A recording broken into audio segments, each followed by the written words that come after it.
council meeting for the month of November. If we could all please stand for the invocation of Reverend Taylor. Heavenly Father, Lord, we want to again, and we always do thank you and praise you for all that you've done for us. Lord, it's just too many things to even to mention. And Lord, we just want to praise you and thank you for this beautiful place you give us to live. Lord, I don't have to tell you, Lord, you know, a lot of decisions to be made tomorrow, and a lot of decisions, like I said before, have already been made for this great country, Lord. Lord, my prayer tonight is that whether it be Democrat, Republicans, Independent, Lord, that they will turn and put their faith and trust in you, Lord. And Lord, and that will be all more loving and caring to one another. And Lord, if we just do that and put you first, Lord, it'll be a great election day tomorrow, no matter what. Lord, please continue to be with my dear brother beside of me, Lord. Thank you for all the things you've done with him so far, Lord. And Lord, just continue to bless him, Lord, and please heal him, Lord. And Lord, just anybody else that's in this great town of ours, Lord, that's sick or lost loved ones, Lord, be with them and comfort them, Lord. Lord, again, be with our great employees, Lord. They've done so much. Lord, be with our volunteer agencies, Lord. They do so much too, Lord. And just tonight, as we go through this agenda, Lord, just give us the strength and the wisdom to do things that would be pleasing to you. And please just go with us and guide us and direct each and every one of us. For we ask these things in Jesus' precious name. And for his sake, amen. Amen. Allegiance to the flag of the United States of America and to the republic for which it stands, one nation, under God, indivisible, with liberty and justice for all.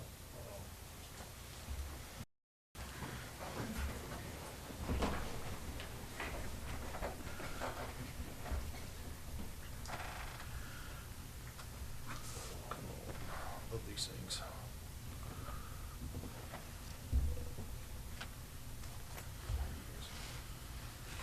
All right, good evening. First thing we'll do, after I'll tell everybody to silence their cell phones after I do it. I forgot. Sitting here talking so much. Does everybody know where the silence button is? Like that commercial? Right up here. Don't be your pants.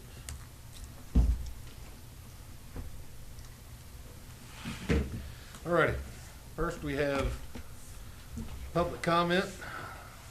First on the list is Monique.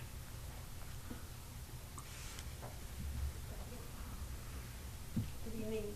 Can I take my mask off? Yes, ma'am.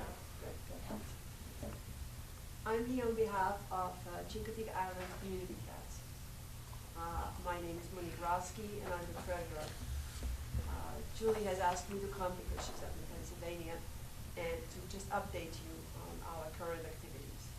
We are starting our newest TNR, Trap, Neuter, and Release program on November 12th. It will be from Thursday through Sunday night. We will start trapping Thursday night, and then through Saturday night. We have volunteers from this island who are very dedicated, thank God. And we also will have people coming from out of the state, which would also be a good way of introducing the island to people who have never had a chance to see it. We have people coming from New Hampshire, Pennsylvania, Maryland, and those are all people who just want to help us with trapping and neutering the cats, and taking care of the cat population. Me, in particular as the treasurer, I'm happy to report that we were awarded our first grant of $1,500 from the Virginia Federation of Humane Societies. And we also received $1,500 for Blue Water Development in appreciation of our efforts that we had worked with them on in Levue. They've been extremely cooperative, and it was a very good cooperation, and then they surprised us with the donation of $1,500. In addition to that, and some of you may have seen in the various stores emptying collection jars, we have local businesses who have our collection jars, and people are extremely generous. So we've up to now, for this year, I think we have collected about $2,000 just in local collection jars. So our plan for the November weekend is to trap and neuter about 100 cats. We have enough money for it, and we will have the manpower for it. The trapping will start on Thursday night, as I said. It will end on Saturday morning. On some locations, our trappers actually work through the night so they can monitor the various traps. We're asking anyone, any of you have any indoor-outdoor cats, to maybe keep them in for that weekend. Because obviously, for us, it's difficult to tell the difference. And we also, as a last item, would like to let you know that we're still collecting donations for the weekend. We are still in need of some supplies. For example, thermometer. That's one thing that came up today. In order to do that, we, obviously recommend going on our website, which is cicommunitycats.org, both for donations and for a list of volunteers, if anybody want to volunteer. It is always a busy and very rewarding weekend, and we're looking forward to it. Any questions? I do. I got a strange personal question. I had somebody dropped a mother cat on me, and she had kittens. The mother cat, you just very rarely see her. I've got 2 kittens, and the father cat's still hanging around. Do you catch them and actually bring them back to the location? Do you do that sometimes too? We do. And what kind of charge is that for that type of situation? We pay the vet we have an arrangement with veterinary clinics that we pay them, and they are steady ready. And you are lucky because our vet basically, his attitude is the more the merrier, which 100 cats is a lot for Do you have a phone number that you can be contacted at? Not the phone number, but the CI Community Cats. If you want to send us an email, it is, write it down here somewhere. It is cicommunitycats@gmail.com. And Gladys, Vacek, and Julie are the ones who usually respond. I handle more the financial side of it. And they can give you all the information. We have identified, for your information, we have identified about 110 colonies on the island. So we obviously have still a lot. Is one right next to here? Oh, yeah. Oh, I live right one house beside that. That's where, yeah. That's where, Yeah, we I have was one. thinking that. But please, yeah, do contact us via email, and we will respond and, obviously respond to requests. Thank you very much. Any other questions? I don't have a question. I just, when Julie comes and gives us these updates, I'm always so happy to hear what she has to say, and same thing with you. I appreciate the update. I think you guys have just done a fantastic job. Stray Cats has been around for forever, and 110 colonies, that's way more than I ever thought it could ever be, but I appreciate your all's efforts very much. Thank you very much. We certainly appreciate the help and the support. Thank you. Thank you. All right, Gary. First of all, I want to thank all veterans here. I'm getting emotional just saying it. Thank you, all veterans. God bless you. And for those that have served and lost their lives, thank you. But the reason I'm here tonight, Manny, is because of that causeway. That causeway needs to be updated. It's out of date. From what I understand, the town does not have any more jurisdiction on it. But when I leave here, get through with this one, I'm going down Accomack to there. I'm not trying to be pushed or boastful. I'm just trying to get this causeway updated. It needs to be updated. There's no place on this causeway for people that has a flat tire or some kind of a car issue or whatever to pull off safely and be able to change a tire or anything. There's no place. It is a hazard. And too many lives are being lost on that causeway because of it. And every year, this town gets busier and busier and busier, and there's backups and stuff. People get impatient.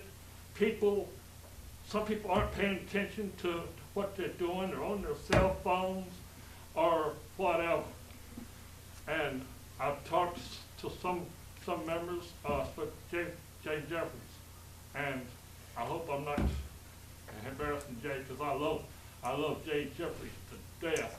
He's an excellent boss to me, but he agreed with me on it about this causeway needing to be updated. If there's an accident or something, the town fire rescue, they get to the scene pretty good.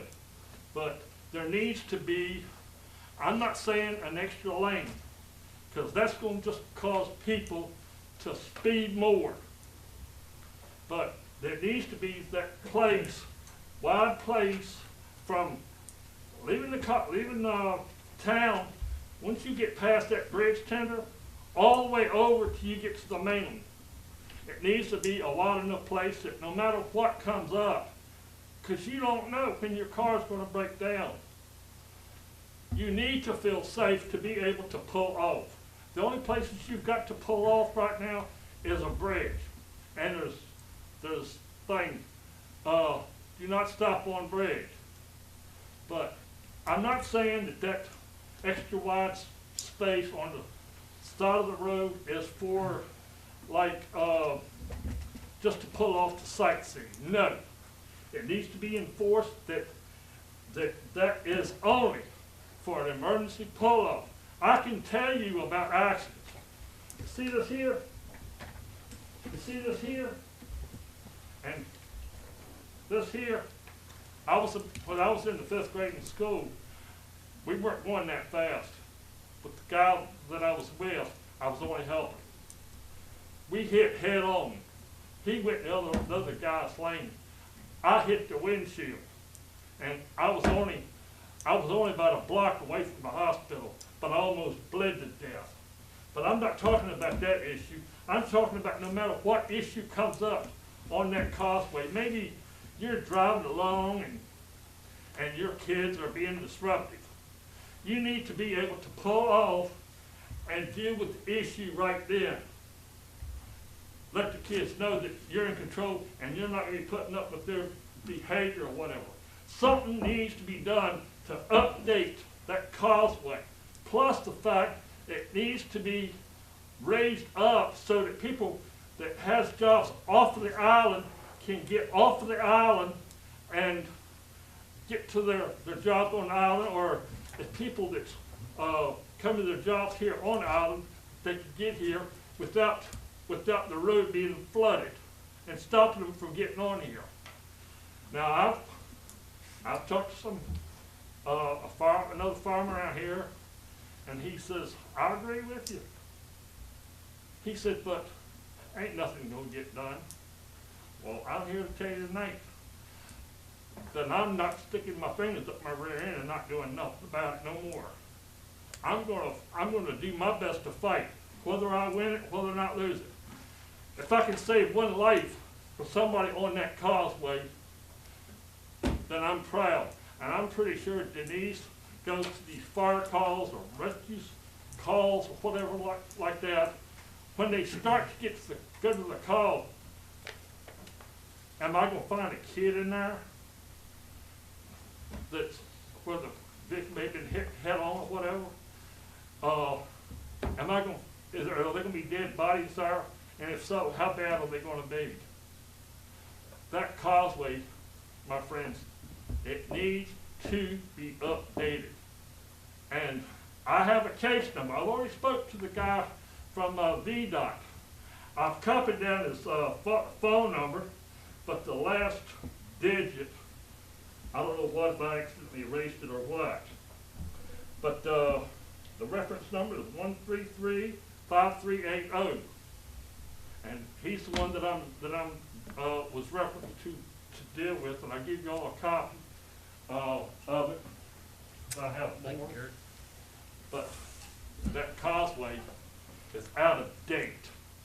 If they can renew that bridge and all that, sure to goodness, they can update that causeway.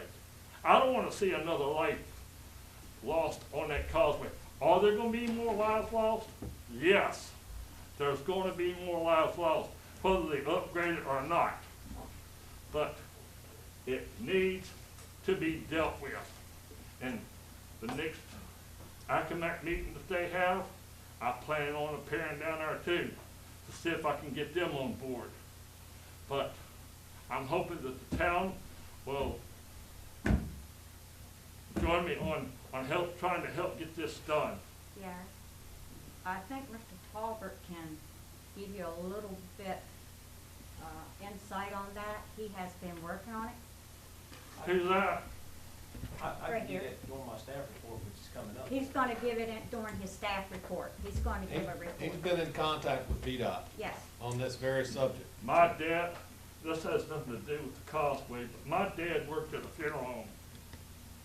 And in the late sixties, on Route 208, heading into, towards Spotsylvania Courthouse, 4 teenagers was in a vehicle. A tractor trailer was over top of them. Diesel fuel erupted, spilled out all over them.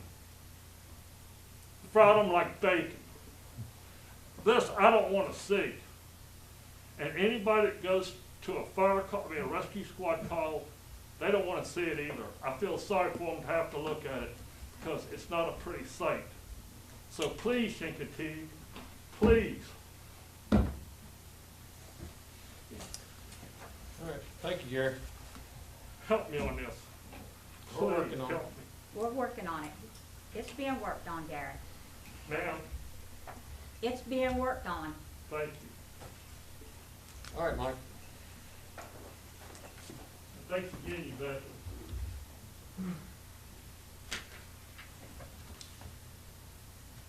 Good evening.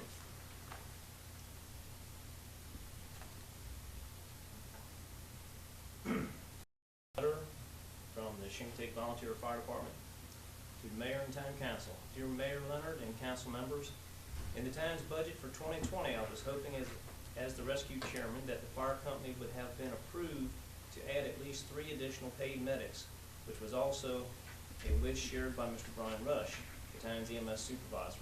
But unfortunately, this never happened. I am herewith asking the town to try to find a way to provide the fire company with 2 more full-time medics due to the impact of our volunteer EMS personnel and the coronavirus since March. Volunteer personnel like myself, Jay Jeffries, and several others simply cannot take the chance of becoming infected by COVID-19 and then exposing our families, friends, and neighbors at home. At present, the town's paid EMS staff has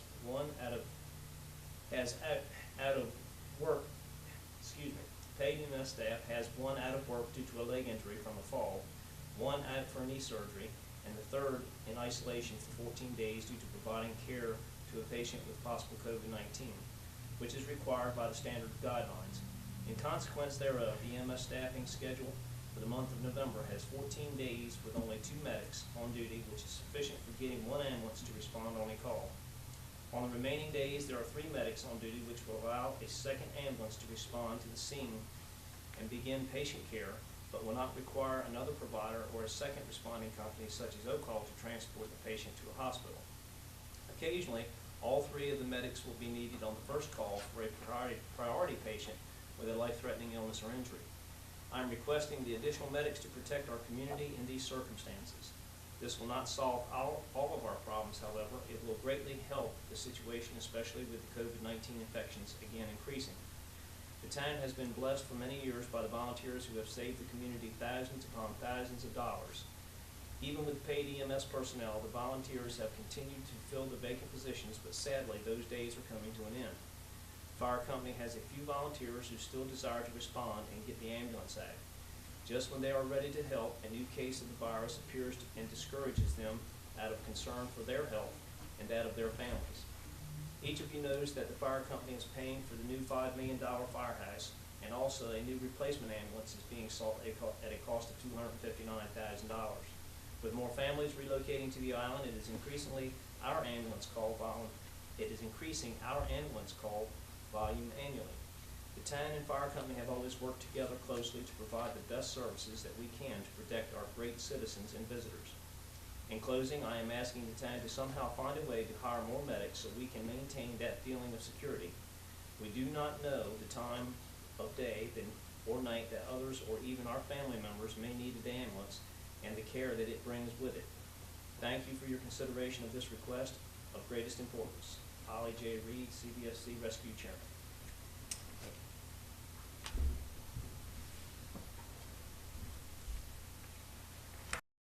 All right, Mike, you probably should have stayed up there, because next thing on the agenda is staff reports. Gonna get adopted agenda. You do? All right, let me get to it.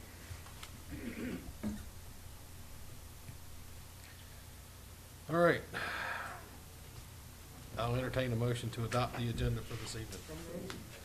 Motion and a second. All those in favor signify by saying aye. Aye.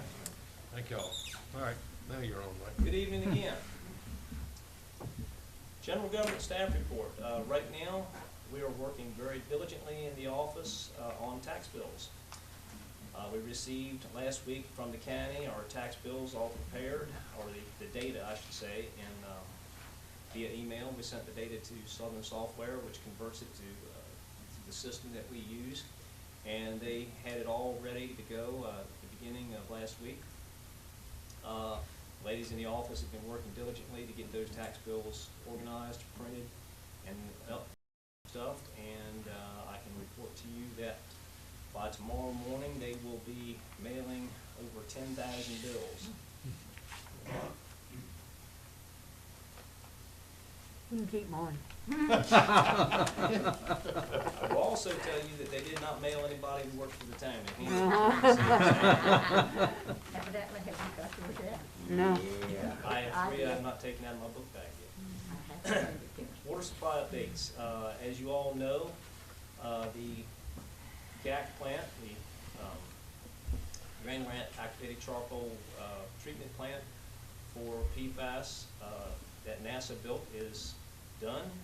It has been tested by NASA, and they pronounced it ready to go.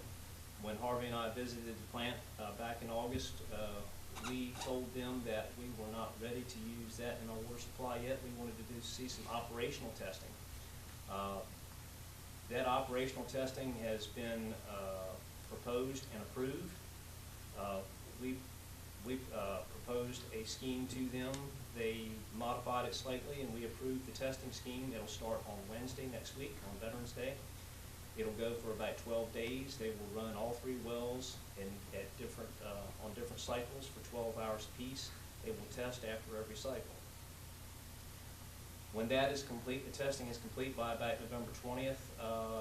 The final test should be back by November 30th. Once all those tests have been completed and the results are good, then we intend to allow them to open these wells and use it in our finished water system.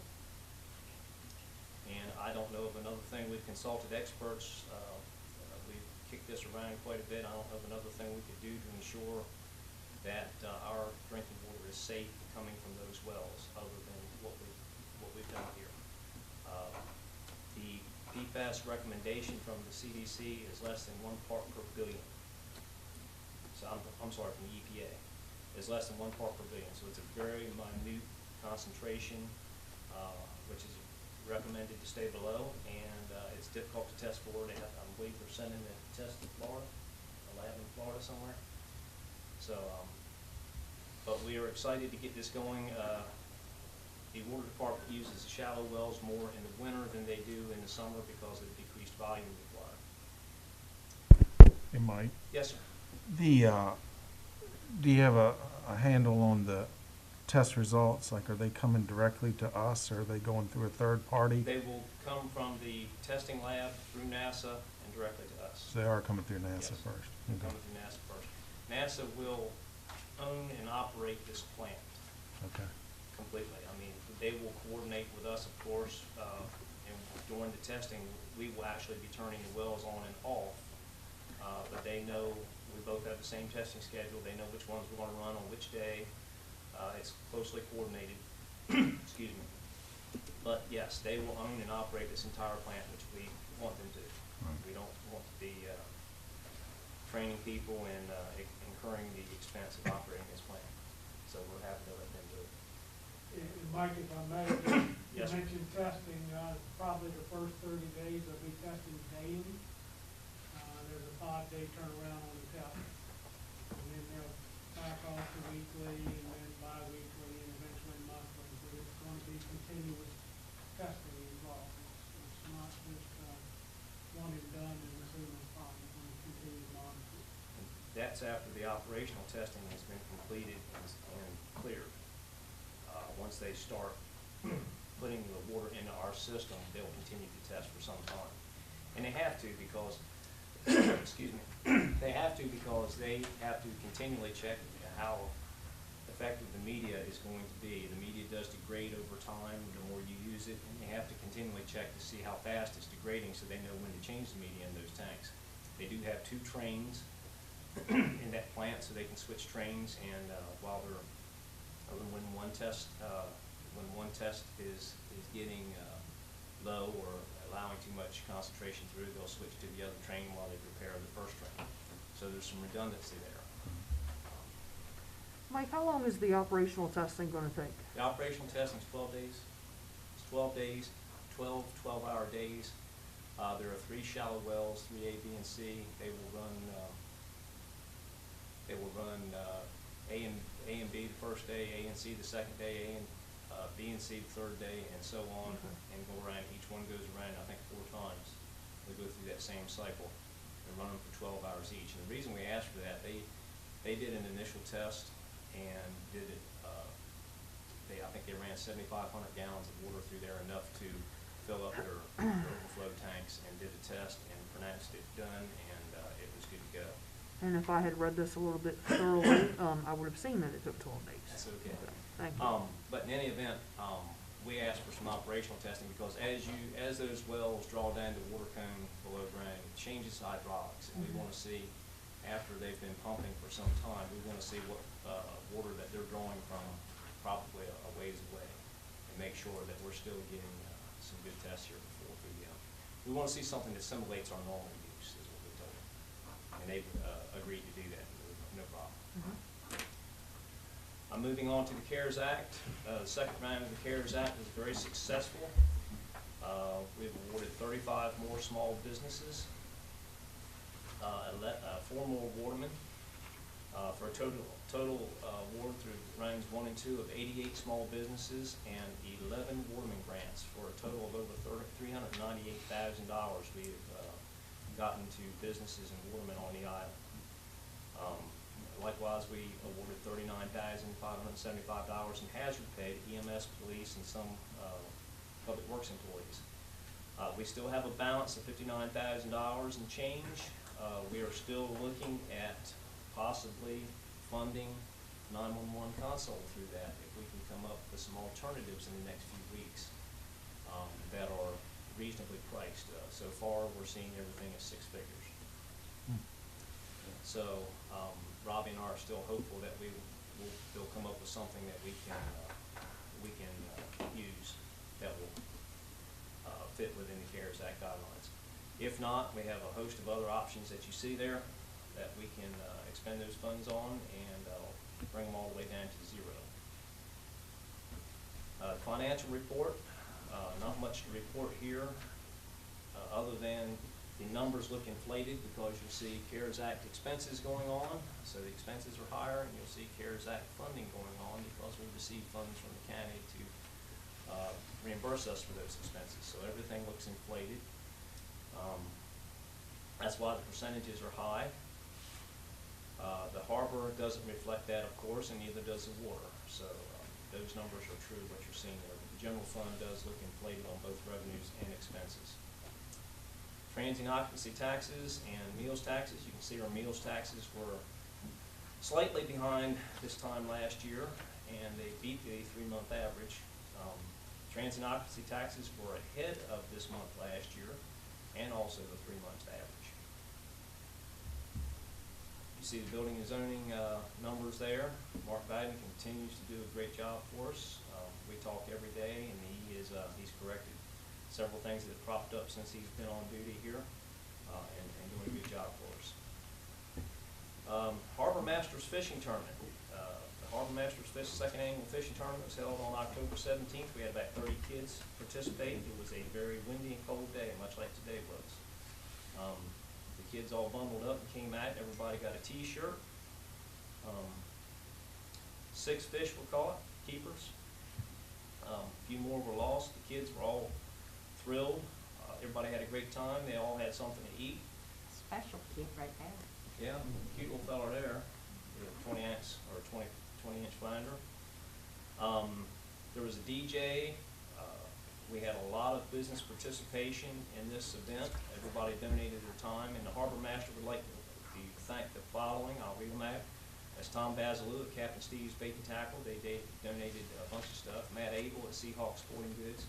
Tommy Clark at Don Seafood. Carlton Leonard. Roe Terry. Bill Craig Mile. Chief Robbie Fisher was there helping. Miss Ellen Richardson was there taking pictures for us.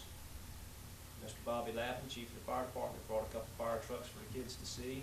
Louis Reynolds and Elton Reed supplied bait.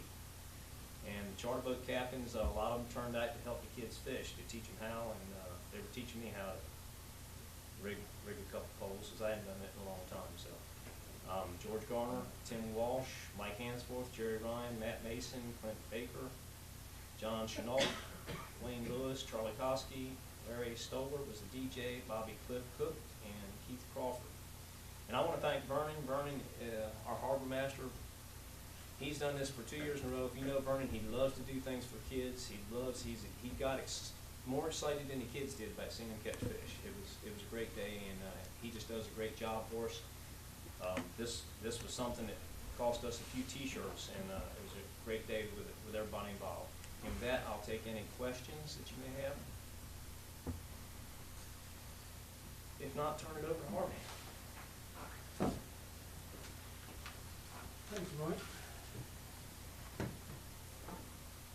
David Mayor, Council, take just a few minutes to update you on Mofford Street, which,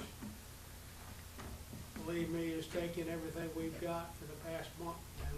I don't know if you spend any time on Mofford Street down there, but with 2 subcontractors and the full town staff doing water lines, and kind of look like Maddox Boulevard on Pony Pinning Day sometimes. But everybody played nice in the sandbox, and I'm happy to report the water main is complete, tied in both ends. All 38 water services are tied in, so everything on Mofford Street as far as water is 100% new. Sidewalk will be completed by Friday, no later than Friday. I hope to get it in a little bit before that. We're going to spend next week cleaning up in preparation for paving the following week. So hopefully 2-3 weeks from tonight, we'll call Mofford Street a completed project.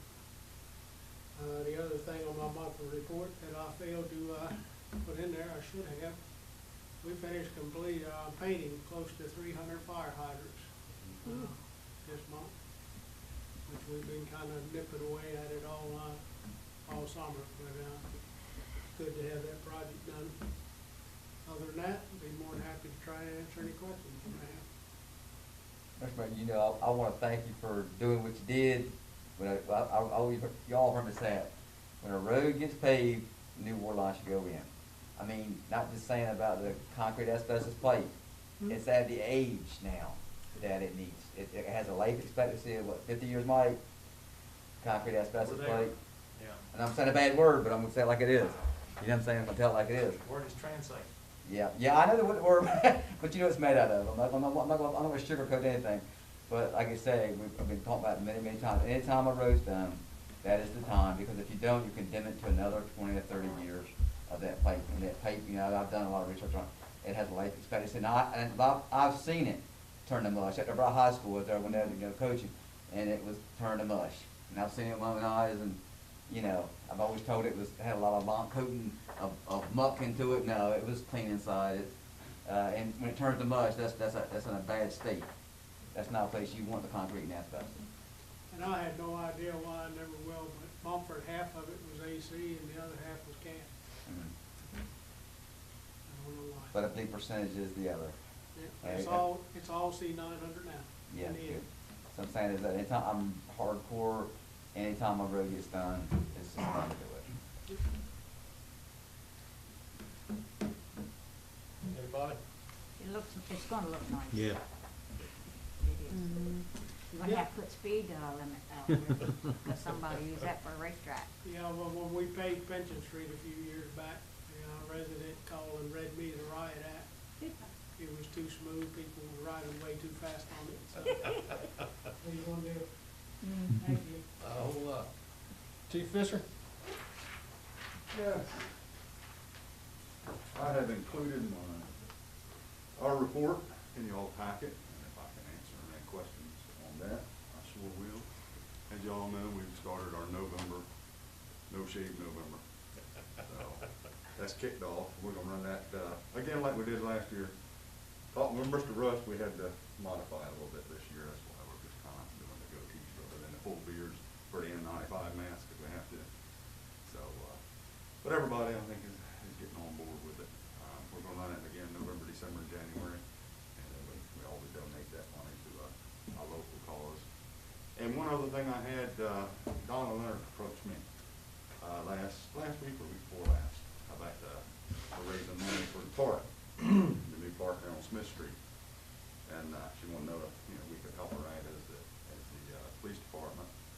So I told her, I said, it's been a slack year for us this year with COVID and everything, but we had already had plans, when we changed to our green uniforms, and we come out with these Chincoteague police hats, had a lot of requests from people, wanting to know if they could get a hat. So before Donna had approached me, I said, well, let's try to make some up. And we had Miranda put pride supporter on the back of it. So she made this as an example, and we were gonna sell these and, try to raise a little bit of money. And when Donna approached me, we kind of put a little twist on it also. I believe, the park is gonna be associated with, Brianna. So Miranda, she hasn't got it yet, but she's working on this also with Be Kind, and brought it on back also. So we're gonna offer these for sale once we get them in, and 100% of the proceeds from these will go to the park. So, we'll post it on our social media and advertise it good once we get them in. Also, we're working on a couple other things. We may try to do like a flag football tournament, something like that. We're tossing some ideas around, to try and help that also. So, if anybody decides that they'd like to have a police department hat, let us know. Other than that, I think everything's settling down a little bit. So far, I think our visitorship has gone down some, I believe. It's still been busy though, as you can see from the report. Anybody got any questions? Good job. Thank you. all very much. Thank you.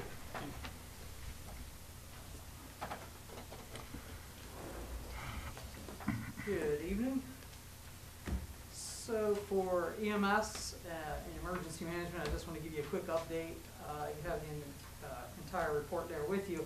However, I just did a final closeout of October's numbers, and we totaled at 69. In your report, we showed 57 through the 26th, but we finished up with 69, which is only 2 less than last October. So again, we're staying pretty consistent with our numbers as far as that goes. The large events planning, we've got another Antares coming up in February, early February, they tell us. And of course, under the emergency management side of the house, there's a lot going on. There's been a lot going on as far as tracking numbers and things like that go. And with that, are there any questions on the EMS emergency management report? All right, we can go into the state of emergency update. So all the numbers that you'll see here are current as of 10 a.m. this morning, is when these numbers were posted. So these are the current. So in the Commonwealth of Virginia, we are 2,663,155 folks tested. And our positivity right now is 183,418 positive cases. since the beginning there in March when we started. Well, actually, I don't think we started getting good testing until the end of March, first part of April. But that's an increase of just over 9,100 cases since last Monday in your last Monday report. So that's up just a tick from where we were at the week before. So we were about 7,000 up from that prior week. So we're seeing a slight increase. And with that, the positivity rate across the state is 5.8% now, which again is a 0.8% increase from last week. So it's a slight increase. It's not a large increase. We've talked about this. This is going to happen. You know, we have to be on the lookout for it. So our hospitalizations now are at 12,674, which is an increase of 414 since last Monday, the 26th of October. So we're still seeing some hospitalizations, but they are, you know, staying low, which is good. Although all the metrics do point that at some point this winter, we're going to see that hospitalization rate go up again. Other states, you're seeing it start to climb in some areas. And, you know, right now in Virginia, we're doing really well. We've got good use of ventilators now, a lot in reserve because they're not being used. So that's some really good news. The death rate now total 3,658, which is an increase of 77 since last week. So that rate has slowed somewhat than what we were reporting back in the early to mid-summer time. Eastern Shore, Accomack County, we have 1,229 cases, which is up 19 from last week. 98 hospitalizations, which is an increase of only 2, and no new deaths here in Accomack County. Northampton only has 1 positive case in the last week for 320. No new hospitalizations at 49, and no new deaths at 31. So again, pretty stable, but again, there's a slight tick upward when you look at the Accomack County cases. Brian, can you go back to that last screen? I'd like to ask him a question. Backwards? Okay. Yeah. Right there. Mhm. And only because I'm curious, we've had more cases in Accomack County with 19 deaths. Northampton's had way less cases, but way more deaths. Is there anything attributed to that? So I couldn't tell you yes or no. What the data says, what the reading says, is a lot of places in your low socioeconomic areas is where you're finding more deaths. Which if you look at the different numbers within the state of Virginia, Northampton does fall in one of those low socioeconomic. Okay. Again, that's pure speculation on things that I've read. I cannot say that that is the truth as far as why that is that. Okay. That's good. So in Chincoteague, since last Monday, we're up 3 cases for a total positivity 35. We've had 741 tested total so far, with 37 tests since last week. That works out to somewhere around 8% positivity rate over the last week, which, you know, again, slight uptick, nothing to get excited about. I've been cautioning you, you know, throughout the entire fall, winter, we're going to see this happen. It is going to ebb and flow. We're going to have some high, you know, we're going to have some low. So let's hope there's more lows than highs is what we're going to go for at this time. Any questions on COVID before we move on? No, I think it's pretty straightforward. Very good. So Hurricane Eta, we're moving through that Greek alphabet. So landfall tomorrow somewhere along the Nicaragua coast at a Cat 4 hurricane, 140 mile per hour is what's projected. And then we're going to watch it thereafter. So here is the 4 p.m. Eastern Standard map. You can see as it moves in as a major hurricane into Nicaragua tomorrow. And then it kind of meanders, turns into a depression, and then just kind of, I have nowhere to go, I'm going to hang out. Well, if you notice where that last D is on Saturday, it's back out over the warm Caribbean waters. Water in that area is somewhere right now between 88 and 90 degrees in some of those areas. So you can only imagine what may happen. Moving us to the next slide. So there's just one look at the models as they start coming in. The black line is kind of, all right, let's take something and throw it down the middle and see where it sticks. That's what the black line is. but you can see it's all over the place. So the reason I'm just bringing this to light, November 30th is technically the end of hurricane season. All right, we're not out of it yet. And as you see by that, who knows what's going to happen. If you go solely on the way those arrows or lines and you trace them back, it looks like it's going to come back. Others actually take it up over Florida. Some take it out into the Bahamas sometime next week. So again, we just need to be on our toes and keep watching. Still highly possible that something could develop yet again. So we're still in response and recovery operations, and we're going to be there for quite some time. Positivity rate, like I said, is slightly increasing, nothing to be really overly concerned about, but just a slight increase. Cases are going to rise. That's just going to be inevitable throughout our fall and winter. Hopefully not much. All of our fall and winter activities are going to still continue in part. Halloween, I think, was a pretty successful event. Everything worked out. I want to thank Harvey and Robbie and all their people. Also, Mr. Talbert, Fish and Wildlife lent us their sign, so we were able to get the messaging up. That was discussed. So all that went well. So hopefully the rest of the events coming up will go well as can be expected. And again, hurricane season through November 30th. 3 W's: wash your hand, wear your mask, watch your distancing. Any questions? Denise? For the parade, Hmm? I know that the chamber's, gonna extend it down in front of the carnival grounds. Isn't that correct, Chris? The parade route gonna be To Bunting extended further Road. down? Bunting. Bunting, I'm sorry, Bunting. I don't know if Robbie or Public Works or anybody's gonna get involved, but, you know, you have that big concentration of people there right in the middle of town, in front of Don's and, you know, on down. Is there gonna be anybody there to enforce the distance, you know, that people, hey, you need to spread out, you need to, So the chief and I have talked about this, as well as he's expressed some concerns to the chamber about this. The judges' stand is typically in that area, which is why you have the higher concentration. Chief Fisher's idea was, let's spread the judges throughout the crowd so that they're not in one central location where everybody's gonna muster up. As far as enforcement, we haven't talked about anything like that, or you, and I don't know that there's anything, you know, other than, you know, announcing over the different speakers that we have, hey, you know, please watch your social distancing. Certainly, we're gonna have groups that cluster, but I don't know that as far as an enforcement impact, that we're gonna have any impact over that enforcement. But certainly, there's still some discussion to go before we get to that point in just a month. So, all right, any other questions? All right, thank you. Thank you, Mr. Brush. All right, moving on to committee reports. First off is the cemetery committee, Ms. Richardson. Yes, we did meet October the 1st, and we had asked the town for a proclamation at our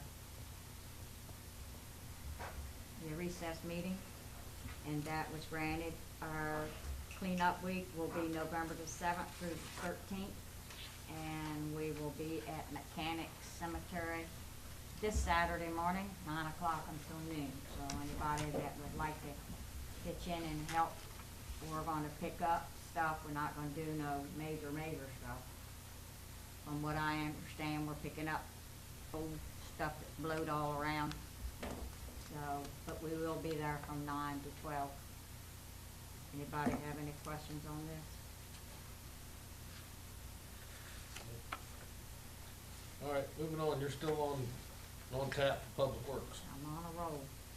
Okay, we met, the Public Works Committee meeting, met October the 6th. We discussed the multimodal transportation project, and of course, Mr. Spurlock explained and showed some of the options, for more of a trail and less sidewalk along Maddox Boulevard from Eel Creek to the traffic circle. So that is being looked into. One of the other things was concern about the drainage, stormwater check valve over there. The committee, was recommending that we purchase a check valve for $1,180 plus freight. And also, it was discussed about cleaning drain pipe or ditches. And the Accomack County has changed their spider program, so they will not allow their spider to be used to go over tidal ditches any longer. So a suggestion was, and Mr. Spurlock checked into the price, was to get a grading bucket for the, it's not a skid steer, excavator. And the price was supposed to be $3,500 to $4,000, not $35,000 to $40,000. So that's a big That's a price. nice bucket. Yeah. We could bought the whole thing for that. So, that is, Mr. Spurlock is working on that, and that would be paid for through the VDOT money, for roadside assistance and drainage. Is there any questions on this? Yeah, is the county spotter even in use anymore? I'm not 100% sure. I've heard that it wasn't. I've heard it was. But the big change in policy, they won't go in a tidal ditch anymore. I've heard it's just parked. That's probably why it's not used anymore. Huh? 3 years ago at Pungatig, they did use it there to clean that ditches for us. It wasn't used then, but I don't know if it's being used since then. I don't think, they tell me it's quite parked. It was used here a few years ago. Yeah, it has been used here, yeah. But unfortunately, 75–80% of our ditches are tidal, so. That's probably why it's not being used anymore. Maybe we'll put it on gov deals and buy it and use it. I was thinking the same thing. Yeah. That's right, that's the other one. We can use it. That's it. All right, thank you, Mr. Fish. Next up is Councilman Reed with the Recreation and Community Enhancement Committee. We met on October the 8th. The majority of the discussion was about the Smith Street Park. We had received some drawings from Mr. Talbert and Harvey, and unfortunately, they were not in on any of the original discussions in the meetings from the year previous, about what we had planned for the park. So, basically, as a result of all that, we brought them up to speed as to what we wanted to see and have done, and they have gone back to the drawing boards. I had asked Miss Donna Leonard to kind of oversee the stuff, and she is well surpassed that. She's jumped in full bore and got everybody going with fundraising and whatnot. So, but it was a lot of the things that were supposed to be done weren't done, and and that was just a lack of communication from us and everything. So it's all being handled now. Majority of, we're supposed to meet again, in December to go over everything and try to finalize it, and we'll bring it to the council at that point in time. But that's just an overview of kind of what was going on. I know some of the things we had talked to Mr. Landsberger. He was gonna pay for a piece of equipment and help with the paving of the parking lot and different things he had agreed to do. So that's a brief overview of what we did. It was mainly that, and like I said, we're waiting to see what Miss Donna comes back with. Be ready.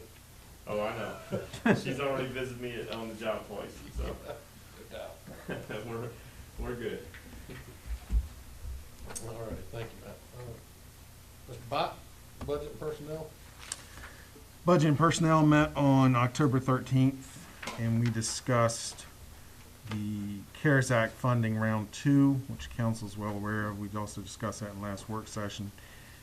We received an update on the strategic financial plan that is moving forward. And then town manager gave us a budget review year-to-date. At that particular time, revenues were still down a bit. We discussed salaries and hiring and promotional raises, and at that time, that discussion was tabled until November. That is all we discussed at that time. Alrighty, thank you, Vice Mayor. That's it for the committee reports for this month. Do I hear an adoption of the minutes from our October 5th and our October 15th meetings? Are there any corrections or anything like that? Additions? Then I'll entertain a motion to adopt them as written. Second. Motion second. All those in favor signify by saying aye. Aye. Next up is a flood ordinance. Mr. Talbot? Yes, sir, and you all as a body have addressed this already and passed it. However, when we went to, when Mark went to,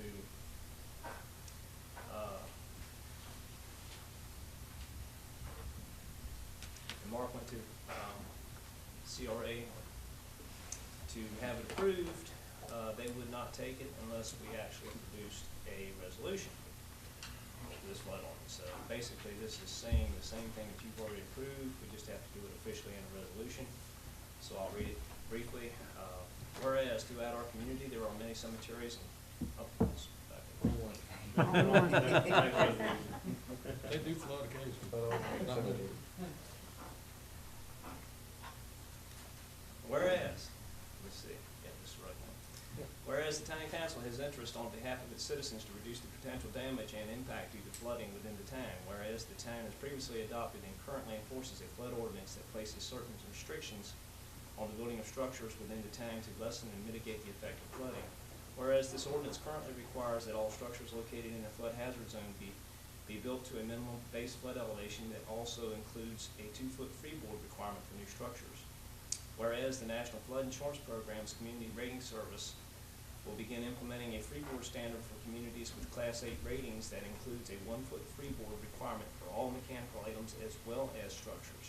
Now therefore, be it resolved that the town of Shinnecock has adopted and will enforce a 2-foot freeboard requirement, including equipment and/or mechanical items for all residential buildings, including manufactured homes constructed, substantially improved, and/or reconstructed due to substantial damage throughout its special flood hazard area, where base flood elevations have been determined on the flood insurance rate map or in the flood insurance study, except those areas that receive open space credit under Activity 420, open space preservation. And we need a vote on that resolution, please. So move. Second.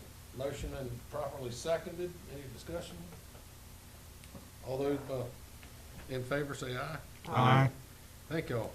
Mike, should they get us a better CRS number too? When Point Mark, slash. when Mark came on board, I told him that was one of his goals for this year, and he is certified floodplain management guy. He is working on it earnestly, and this is one of the things that has to be in there. There are dozens of things that have to be done to lower our CRS rating to a 7, and that's his goal, is to lower it to a 7. And right now it's 8, just barely in the 8 too, isn't it? We're just Just barely barely in in the 8. And if we can get it lowered to a 7, and it may take more than 1 year because there are a lot of things that have to be done, and Mark's actively working on. But once he gets those things done and they've inspected and seen that they are actually taking place, then we'll get more points and lower our rating. I believe what I saw, lowering it from an 8 to a 7 would decrease everybody's flood insurance between $125 and $250 a year. Just even attending the meetings, just even attending the meetings, that helps you with those numbers and stuff. Attending, he's got certain meetings he has to attend that are mandated. He's got certain classes he has to take. There's community outreach, brochures, believe it or not, that we post all online. There are things on our website. The last thing that came up from CRS was our tide gauge. They wanted to see a tide gauge connected to our website, which has already been done. Kenny did that when he was here. So the tide gauge in Harbor, you can actually see that real time from a link on our website, and that is all, those types of things are all connected to our CRS rating. Mark's organizing them. Kenny had done a great job on while I was here. Mark's organizing more of those things, getting more of those things done, and going to be submitting those hopefully within 2 years. It would be nice for one, but I'm not sure that's doable. Hopefully within 2 years, we can get it down to a 7. The county has a 7, is my understanding. So we're actively working, and he was familiar, obviously, with the county's program, so we're ahead of the game here, I feel like. Thank you. Alrighty, agenda item number 11 is for committee and commission appointments. You see a list, there's 2 people on the planning commission, both have expressed their desire to be reappointed. One person on the harbor committee and one person on the board code of appeals, the building code of appeals, sorry. Is there any discussion or Just want to do it in one motion? amendments, or do it in one fell swoop? I make a motion that we accept all the people who want to serve again. I'll second it. Motion in the second, all those in favor signify by saying aye. Aye.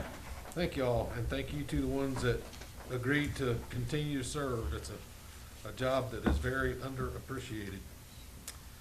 Alrighty, moving on to council's comments. We'll start with Vice Mayor Bott.